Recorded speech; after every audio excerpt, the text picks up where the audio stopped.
Hello વિદ્યાર્થી મિત્રો, હું તમારું માનવ ક્લાસીસમાં મારી હાર્દિક સ્વાગત કરું છું। તો આપણે ધોરણ 6 હિન્દીનો આ સેમનો પહેલા સેમનો છેલ્લો પાઠ જોવાનો છે, 8મો એનું સોલ્યુશન। તો ફટાફટ આપણી ચેનલને લાઈક એન્ડ સબસ્ક્રાઇબ કરી નાખો, જેથી બીજા સબ્જેક્ટના ઓલ ઓવર વિડીયો તમને મળી રહે અને તમારા ફ્રેન્ડને પણ શેર કરવાનું ભૂલતા નહીં। તો 8મા પાઠનું નામ છે રાજા કા હિસ્સા। એનો પ્રકાર શું છે? કહાની। એ પણ યાદ રાખવું જરૂરી છે। तो बिना विकल्प जो राजा भोज बड़े खाली जगह थे, तो के प्रजा वत्सल। राजा अपनी रानी के साथ खाली जगह पर सवार होकर राज्य का भ्रमण कर रहे थे। रथ। राजा किसान को क्या देना चाहते थे? तो के बैल। राजा ने खेत के जिस भाग को जीता था उसमें क्या उगा था? तो के मोती। હવે નીચેની ખાલી જગ્યા આપેલી છે, તો કે પહેલું, કામ के प्रति किसान की खाली जगह देखकर राजा बहुत प्रभावित हुए। तो के लगन। राजा भोज लोगों की खाली जगह को दूर किया करते थे। कठिनाइयों। भ्रमण करते हुए राजा भोज खाली जगह से बहुत दूर निकल आए। राजधानी। किसान ने सारे मोती राजा भोजन के खाली जगह में रख दिए। चरणों। હવે નીચે તમને આપેલું છે ખરા ખોટા। तो खेत के बाकी के हिस्से में उम्दा किस्म के गेहूं उगे थे। साचू। किसान के मोती गरीबों की भलाई के काम में लेने की प्रार्थना की। साचू। राजा ने किसान की विनती सुनकर भी मोती स्वीकार नहीं किए। खोटू। હવે નીચે તમને આપેલું છે, एक दो वाक्य के उत्तर दीजिए। એમાં પહેલું છે, राजा भोज लोगों की कठिनाइयों को किस प्रकार दूर किया करते थे? तो कि राजा भोज स्वयं राजा में घूमर कर प्रजा की कठिनाइयों को देखा करते थे और उन्हें यथासंभव दूर किया करते थे। किसान का हल कौन कौन खींच रहा था? तो कि किसान का हल उसकी स्त्री और एक बैल खींच रहा था। राजा भोज ने किसान के पास जाकर क्या कहा? तो कि राजा भोज ने किसान के पास जाकर कहा कि भले आदमी, तुम यह क्या उत्चार कर रहे हो? भला कहीं स्त्री को भी हल में જોતા જાતા હે। હવે પાછળ જોઈએ चौथा प्रश्न છે, किसान अपनी पत्नी से हल क्यों खिंचवा रहा था? किसान की पत्नी खेतों के काम में मदद कर रही थी क्योंकि उसका एक बैल मर गया था और दूसरा बैल खरीदने के लिए उसके पास धन नहीं था। किसान राजा द्वारा दिया गया बैल लाने के लिए खुद तैयार क्यों नहीं हुआ? क्योंकि राजा का बैल आने तक उसे अपना काम रोकना मंजूर नहीं था। बैल लाने के लिए राजा ने किसान को किस प्रकार राजी किया? तो कि बैल लाने के लिए और किसान को राजी करने के लिए राजा स्वयं किसान की पत्नी की जगह हल में जुड़ गए और खेत तक खोदने लगे। तो राजा भोज द्वारा दो बैल मिलने पर किसान की फसल में क्या फर्क हुआ?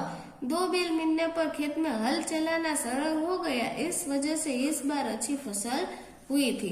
8वां जोई, रानी ने किसान की पत्नी को दोनों बैल क्यों दे दिए? कि किसान की पत्नी को दो बैल दिए क्योंकि किसान का कमजोर बैल राजा के बैल का साथ नहीं दे सकता था। राजा भोज किसान से मोती स्वीकार करने के लिए मना क्यों करते थे? राजा ने अनुसार वे मोती किसान के खेत में उगे थे और वही उनका सही हकदार है, इसीलिए राजा भोज किसान से मोती स्वीकार करने के लिए मना करते हैं। પછી છે, किसान खेती के लिए किन किन साधनों का उपयोग करते हैं? तो छे, किसान खेती के लिए हल, बैल, फावड़ा, कुदाल, ट्रैक्टर आदि साधनों का उपयोग करते हैं।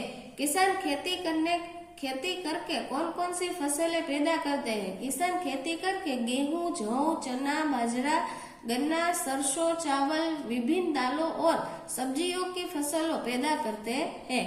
किसान हमें किस प्रकार उपयोगी है? तो कि किसान खेती करके तरह तरह के अनाज और सब्जियों पैदा करते हैं, जिससे सभी को खाद्य पदार्थ प्राप्त होते हैं। હવે નીચે તમને આપેલા છે પ્રશ્નો કે ઉત્તર लिखिए मत। पहला प्रश्न है, राजा भोज ने भ्रमण करते हुए क्या देखा? राजा भोज ने भ्रमण करते हुए देखा कि एक खेत में एक किसान हल जोत रहा है, मगर उसके हल में एक ही बैल है। दूसरे बैल के स्थान पर उसकी स्त्री हल खींच रही है। बीजो प्रश्न आपेलो है, किसान शर्मिंदा क्यों हो गया? तो कि किसान को ज्ञात नहीं था कि अपने बैल देकर जिसने उसकी सहायता की है वह अन्य कोई नहीं, खुद राजा भोज है। इसीलिए जब राजा ने किसान को अपना परिचय दिया तब वह शर्मिंदा हो गया। किसान के क्या कहने पर राजा भोज ने मोती स्वीकार किए? तो के कहा कि मेरे खेत में उगे मोती आपके ही परिश्रम का फल है, इसीलिए आप इनको स्वीकार कर ले। यदि आप इन्हें स्वीकार नहीं करते हैं तो इन्हें राजकोष में जमा कर दीजिए, गरीबों की भलाई के लिए काम में ले। राजा किसान की बात सुनकर प्रसन्न हुए और उन्होंने मोती स्वीकार कर लिए। राजा भोज किसान से क्यों प्रभावित हुए? तो कि किसान के पास एक ही बैल था, इसलिए वह अपनी पत्नी को दूसरे बैल की जगह हल्के जोत कर हल चला रहा था। राजा चाहते थे कि वह थोड़ी देर रुककर उनकी बात सुने। तब किसान ने कहा कि उनकी बात सुनने के लिए अपना काम नहीं रोकेगा, यदि कुछ कहना है तो हल के साथ चलते हुए कहे। काम के प्रति उसकी लगन देखकर राजा भोज उससे प्रभावित हुए। પાંચમો પ્રશ્ન છે રાજા ભોજ કે બારે મેં 5-6 વાક્ય એટલે કે રાજા ભોજ વિશે તમને પાઠમાં જે લખેલું હોય તો એના વિશે તમે તમારી રીતે કોઈ પણ 5-6 વાક્ય લખી શકો છો। હવે તમને આપેલું છે क्या आप किसान बनना चाहोगे? यदि हाँ तो क्यों અને નહીં તો क्यों। ના હોય તો કાંઈ લખવાની જરૂર નથી અને હોય તો તમે તમારી રીતે લખી શકો છો। હવે નીચે આપેલું છે પશુ हमारे मित्र, इस विषय पर 4-5 वाक्य लिखिए। तो તમને આમાં આપેલું છે पशु हमारे बहुत अच्छे मित्र हैं, इनसे हमारे अनेक कार्य सिद्ध होते हैं। उदाहरण के लिए कुत्ता एक बड़ा स्वाभाविक जानवर है, वह अपने स्वामी के लिए प्राण भी बलिदान कर देता है। गाय हमारे लिए कितनी लाभदायक है, इससे हमें दूध, दही, घी, मक्खन, पनीर आदि मिलते हैं। बैल बोझा उठाने, गाड़ी और हल चलाने के लिए काम आते हैं। હવે નીચે કિસાન કે બારે મેં પણ એવી રીતના વાક્ય આપેલા છે તો તમે જોઈને પણ ભાગા કરી શકો છો અને તમારી રીતે કોઈ તમને આવડતા હોય તો પણ તમે લખી શકો છો। હવે નીચે તમને પ્રશ્ન નંબર 6 આપેલો છે कौन किसे कहता?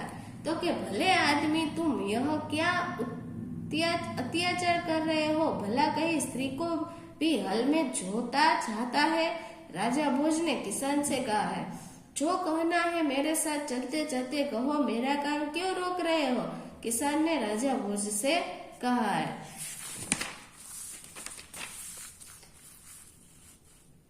હવે છે ભલે आदमी, इस प्रकार तो तुम्हारी पत्नी थक जाएगी और थकावट की वजह से कोई दूसरा कार्य भी नहीं कर सकेगी। तो राजा भोज ने किसान से कहा है नहीं महाराज, आप इन्हें राजकोष में जमा कर ले और गरीबों की भलाई के लिए काम में ले। तो किसान ने राजा भोज से कहा है ये मोती तुम्हारे खेत में उगे हैं, इन पर तुम्हारा हक है। तो कि राजा भोज ने किसान से कहा है હવે સમાનાર્થી શબ્દ સ્વયં તો ખુદ, પછી કમજોર તો નિર્બળ, દિક્કત તો બાધા, ભ્રમણ તો ઘૂમના, પ્રજાવત્સર પ્રજાપ્રેમી, રાજા તો નરેશ, પ્રસન્ન તો ખુશ, ક્ષમા તો માફી, પરિશ્રમ તો મહેનત। હવે છે વિલોમ શબ્દ, તેમાં રાજા છે તો રંગ, પ્રસન્ન તો નારાજ, કમજોર તો મજબૂત, अधिकार तो अनाधिकार, स्वीकार तो अस्वीकार, गरीब तो अमीर। હવે मुहावरे का अर्थ આપેલા છે તમને તો આંખ ખુલના તો સહી बात का ज्ञान होना। वाक्य તમારી રીતે કોઈ પણ તમે લખી શકો છો।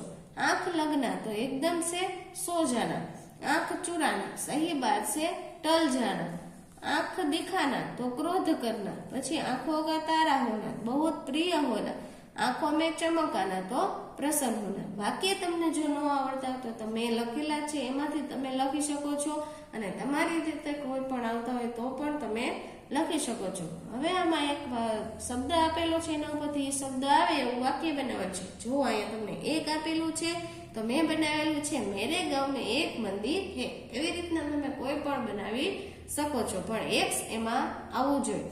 પ્રજાવત્સલ તો રાજા ભોજ પ્રજાવત્સલ રાજા थे। પછી છે बड़ा तो के मेरा विद्यालय बड़ा है। होनहार रमेश होनहार लड़का है। मीठा तो आम का फल मीठा होता है। मेहनती तो प्रिया मेहनती लड़की है। હવે શબ્દ ક્રોસ ક્રમમાં ગોઠવેલી કક્કાવારી પ્રમાણે ગોઠવવાનું છે। હવે નીચે માતૃભાષા હિન્દીમાં આપેલું છે, તમારે એનું ગુજરાતી કરવાનું છે। પછી નીચે તમને આપેલું છે એક ચિત્ર આપેલું છે, એના ઉપરથી એને વર્ણન કરેલું છે। પછી નીચે સૂચના અનુસાર સંધિ એક જોડવાની છે। જો દ સંયુક્તાક્ષર શબ્દ બનાવી એના જેવો શબ્દ બનાવવાનો છે। દ પ્લસ એટલે ધ્ય વાળા શબ્દ લખન। જો મેં વિદ્યાર્થી અને ઔદ્યોગિક લખેલું છે, તમને કોઈ બીજા આવડતા હોય તો તમે લખી શકો છો। દ પ્લસ વ એટલે દ્વ થાય એટલે દ્વિતીય અને દ્વાર। હ પ્લસ ન હૈય એટલે ચિહ્ન અથવા મધ્યહાર, દ પ્લસ દ એટલે દ્વ, મુદ્રા અને મુકંદ્રમાં.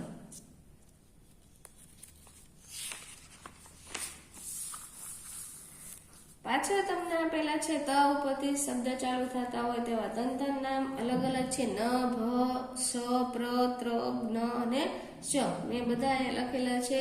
અને નીચે તમને એનું જોડકું આપેલું છે, તે પણ તમે અહીંયા જોઈન કરી શકો છો. ચાલો, અહીંયા આપણે પહેલા સેમના તમામ પાઠનું સોલ્યુશન આપેલા છે. તમે પ્લે લિસ્ટમાં જઈને જો આગળના કોઈ પાઠ બાકી હોય તો પણ તમે લખી શકો છો. અને અમારી ચેનલને લાઈક એન્ડ સબસ્ક્રાઇબ કરવાનું ભૂલતા નહીં, અને હાઈપ પણ ભૂલતા નહીં, અને તમારા ફ્રેન્ડને શેર કરવાનું પણ ભૂલતા નહીં.